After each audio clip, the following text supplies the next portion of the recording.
को समर्थन देने का दावा किया। साथ ही इशारों में बिहार के विकास के लिए केंद्र से मदद की अपील भी कर डाली। नीतीश ने कहा देश के साथ बिहार भी आगे बढ़ेगा और इसमें जेडीयू उनके साथ है। देश बहुत आगे बढ़ेगा। अब बिहार का भी तो सब काम हो ही जाएगा। जो कुछ भी बचा हुआ है उसको ही कर देंगे।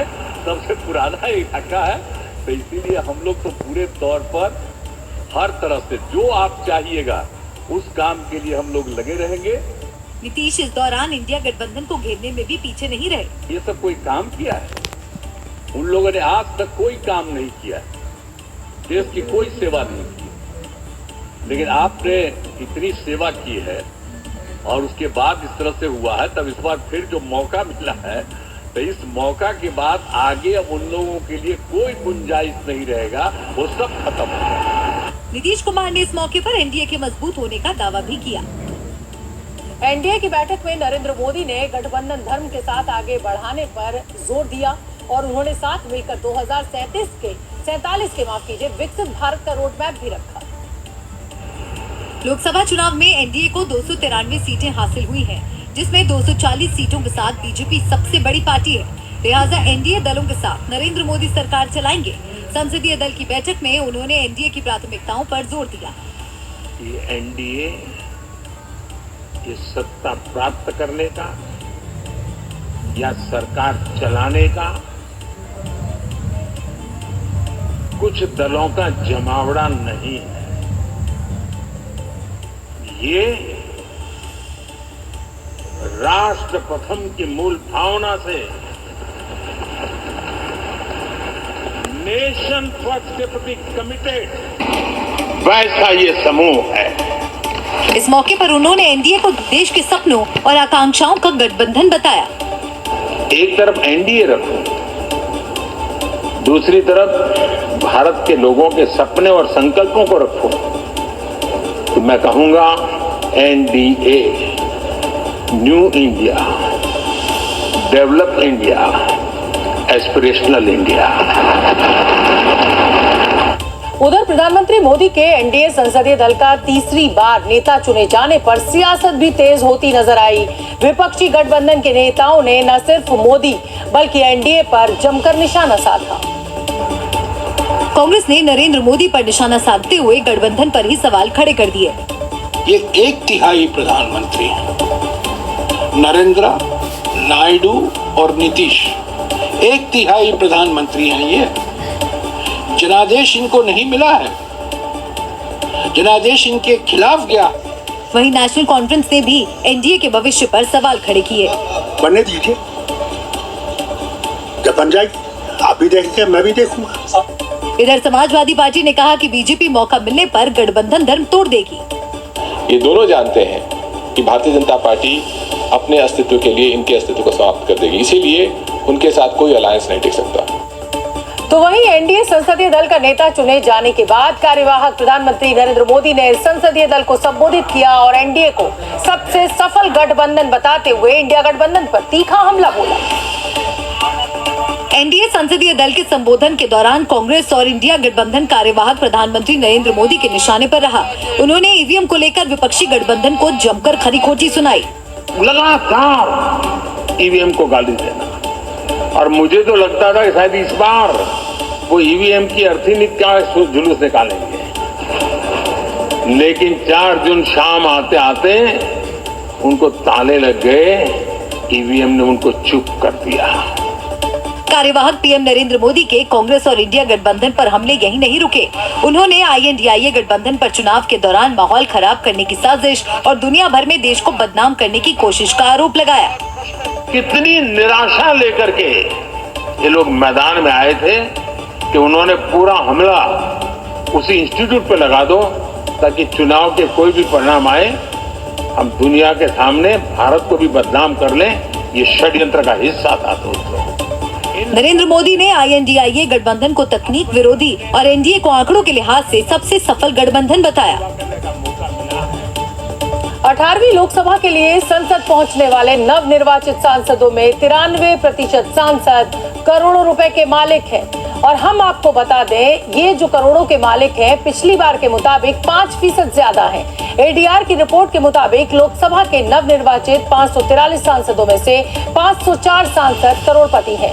रिपोर्ट के मुताबिक बीजेपी के 240 नवनिर्वाचित सांसदों में से 227 सांसद करोड़पति हैं। वहीं चुनाव में जीत दर्ज करने वाले कांग्रेस के 99 उम्मीदवारों में से 92 उम्मीदवार करोड़ों की संपत्ति के मालिक हैं। डीएमके के नवनिर्वाचित 22 सांसदों में से 21 सांसदों के पास करोड़ों की संपत्ति है। टीएमसी के 29 में से 27 नवनिर्वाचित सांसद करोड़पति हैं। समाजवादी पार्टी के 37 में से 34 नवनिर्वाचित सांसदों की संपत्ति 1 करोड़ से ज्यादा है। रिपोर्ट के मुताबिक आम आदमी पार्टी, जेडीयू और टीडीपी के जीते हुए सभी उम्मीदवार करोड़पति हैं। आंकड़ों की अगर हम बात करें तो 42% नवनिर्वाचित सांसदों के पास 10 करोड़ रुपए या उससे ज्यादा की संपत्ति है। वहीं 19% सांसदों की संपत्ति 5 से 10 करोड़ रुपए के बीच है। इसके अलावा 32% सांसदों की संपत्ति 1 से 5 करोड़ रुपए के बीच है। केवल 1% जीत दर्ज करने वाले उम्मीदवारों के पास 20 लाख रुपए से कम की संपत्ति है। एनडीए संसदीय दल का नेता चुने जाने के बाद नरेंद्र मोदी ने सरकार का फ्यूचर रोड मैप भी बताया। उन्होंने काफी गंभीरता से इस बात का दावा किया कि अगले 10 सालों तक एनडीए की सरकार ही देश के लिए काम करेगी। और इसके लिए नरेंद्र मोदी ने एनडीए सरकार के अगले 10 साल का विजन भी पेश कर दिया। अगले 10 साल में गुड गवर्नेंस, विकास, नागरिकों के जीवन में क्वालिटी ऑफ लाइफ, और मेरा व्यक्तिगत रूप से एक बहुत बड़ा ड्रीम है, मैं लोकतंत्र की समृद्धि को जब सोचता हूं तो मैं चाहता हूं कि सामान्य मानवी के जीवन में से, और खास करके मध्यम वर्ग, उच्च मध्यम वर्ग, उनके जीवन में से सरकार की दखल जितनी कम हो उतनी लोकतंत्र की मजबूती है। मोदी ने यह भी दावा किया कि विकास के जो कार्य पिछले 10 सालों में किए वो सिर्फ ट्रेलर था। ये जो 10 वर्ष हमने काम किया है वो तो ट्रेलर है, वो मेरा चुनावी वाक्य नहीं था, ये मेरा कमिटमेंट है। हमें और तेजी से, और विस्तार से, और तेज गति से देश के आकांक्षाओं को पूर्ण करने में रत्ती भर भी विलंब नहीं करना है। नरेंद्र मोदी ने कहा कि जनता से किए हर वादे को वो पूरा करेंगे। वहीं एनडीए संसदीय दल की बैठक में भाषण देने के बाद नरेंद्र मोदी का घटक दलों के नेताओं ने सम्मान किया। इस दौरान मोदी ने नए सांसदों से मुलाकात की और उनका हौसला भी बढ़ाया। सबसे पहले तेलुगु देशम पार्टी अध्यक्ष चंद्रबाबू नायडू ने शॉल ओढ़ाकर सम्मानित किया। इस दौरान जनसेना पार्टी के अध्यक्ष और एक्टर पवन कल्याण भी मौजूद रहे। दोनों ने भगवान की प्रतिमा नरेंद्र मोदी को भेंट की। मेल मुलाकात के दौरान नई दिल्ली से पहली बार चुनी गई बीजेपी सांसद बांसुरी स्वराज ने नरेंद्र मोदी से आशीर्वाद लिया। उन्होंने प्यार से बांसुरी के सर पर हाथ रखा और आशीर्वाद दिया। और जब उत्तर प्रदेश के मुख्यमंत्री योगी आदित्यनाथ मुलाकात के लिए पहुंचे तो नरेंद्र मोदी ने उत्साह से उनकी पीठ थपथपाई। इस बीच राजस्थान की पूर्व मुख्यमंत्री वसुंधरा राजे के बेटे और राजस्थान से नवनिर्वाचित सांसद दुष्यंत सिंह भी मोदी से मिलने पहुंचे तो उन्होंने दुष्यंत सिंह के पीठ पर प्यार भरी थपकी दी। एनडीए की बैठक में नरेंद्र मोदी को संसदीय दल का नेता चुना गया। नरेंद्र मोदी 9 जून यानी रविवार को प्रधानमंत्री के रूप में तीसरी बार शपथ लेंगे। हम आपको बता दें कि 9 जून को शपथ लेते ही नरेंद्र मोदी लगातार 3 बार शपथ देने वाले दूसरे प्रधानमंत्री बन जाएंगे। उनसे पहले पंडित जवाहरलाल नेहरू ने 3 बार शपथ ली थी। 9 जून को ही आजाद भारत के दूसरे प्रधानमंत्री लाल बहादुर शास्त्री ने शपथ ली थी और भारतीय राजनीति में अपनी एक अमिट छाप छोड़ी। यही नहीं, 9 जून को ही आदिवासियों के महान क्रांतिकारी बिरसा मुंडा का शहादत दिवस है। पीएम मोदी बिरसा मुंडा की शहादत दिवस पर आदिवासी समुदाय को संदेश दे सकते हैं। साथ ही 9 जून को शपथ लेने के दौरान प्रधानमंत्री मोदी स्वतंत्रता आंदोलन में जनजातीय नायकों के बलिदान को याद करते हुए उनकी भूमिका का उल्लेख भी कर सकते हैं। इसे इस बात से समझिए कि एनडीए संसदीय दल की बैठक के दौरान नरेंद्र मोदी ने विशेष तौर पर आदिवासी समुदाय की तारीफ की। अपने संबोधन में उन्होंने अपनी जीत का एक श्रेय एसटी समुदाय को दिया। अगली खबर का रुख करेंगे। इससे पहले पुराने संसद भवन में एनडीए संसदीय दल की बैठक हुई, जिसमें सहयोगी दलों के सांसदों और उनके नेताओं से नरेंद्र मोदी की जिस अंदाज में मुलाकात हुई, उससे गठबंधन की मजबूती के संकेत मिले। और यही वजह रही कि जब नरेंद्र मोदी सेंट्रल हॉल पहुंचे तो पूरा एनडीए उनके स्वागत के लिए एक साथ खड़ा हो गया और समर्थन में मोदी मोदी के नारे लगाए। स्वागत है भाई, स्वागत है। सेंट्रल हॉल में नरेंद्र मोदी ने सबसे पहले संविधान को माथे से छूकर प्रणाम किया और संविधान को नमन करने के बाद मोदी बैठक में शामिल हुए। मोदी पर चुनाव के दौरान विपक्षी दलों ने संविधान खत्म करने का आरोप लगाया था, जिसका जवाब भी मोदी ने दे दिया। इसके बाद नरेंद्र मोदी एनडीए में इस समय महत्वपूर्ण भूमिका निभा रहे चंद्रबाबू नायडू और नीतीश कुमार से गर्मजोशी से मिले। मंच पर बैठने के बाद भी तीनों नेताओं के बीच बातचीत होती दिखी। वहीं नीतीश कुमार इस दौरान नरेंद्र मोदी के पैर छूते भी नजर आए। मंच से अपने समर्थन का ऐलान करने के बाद नीतीश जब लौटे तो उन्होंने सीधे नरेंद्र मोदी के पैर छू लिए। इस दौरान चिराग पासवान भी पीछे नहीं रहे, उन्होंने भी पहले मोदी के पैर छुए और फिर गले लगा लिया। वहीं मोदी भी उन्हें थपकी देते दिखाई दिए। नरेंद्र मोदी को लगातार तीसरी बार एनडीए संसदीय दल का नेता चुन लिया गया। पुरानी संसद भवन के सेंट्रल हॉल में हुई एनडीए संसदीय दल की बैठक में राजनाथ सिंह ने एनडीए के नेता के तौर पर नरेंद्र मोदी के नाम का प्रस्ताव रखा, जिसका एक सुर में सभी ने समर्थन किया। पीएम मोदी जब सेंट्रल हॉल पहुंचे तो वहां बीजेपी और एनडीए में शामिल दलों के सभी नवनिर्वाचित सांसद मौजूद थे, जिन्होंने पीएम मोदी का जोरदार स्वागत किया। इसके बाद राजनाथ सिंह ने एनडीए के नेता के तौर पर नरेंद्र मोदी के नाम का प्रस्ताव रखा।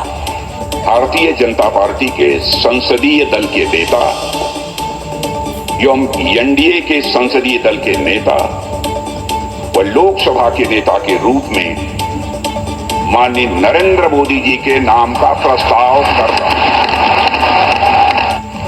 वहीं प्रस्ताव का समर्थन करते हुए अमित शाह ने इसे पूरे देश के मन की इच्छा बताया।